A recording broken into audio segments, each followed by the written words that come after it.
কাকা কি জিনিসে কাকা কি জিনিসে দাঁড়ান জামাই পিঠা কত করে পিস দেন দি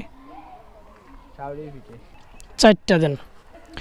এক এক পিস বানাইতে আপনাদের কত টাকা খরচ পড়ে না মানে তেল টেল ভাজা লাগে না নাকি আপনারা শুধু কিনে নিয়ে আসেন ও আচ্ছা আচ্ছা স্বাদ আছে তো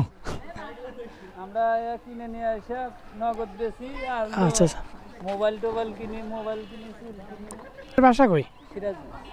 সিরাজগঞ্জ তো অত দূর থেকে এইখানে থাকেন কই খুলনা ভাড়া থাকে বাসা ভাড়া থাকেন ওইখানে কাজের কর্মক্ষেত্র নেই ওইখানে কাজের কোনো নেই লাইন নেই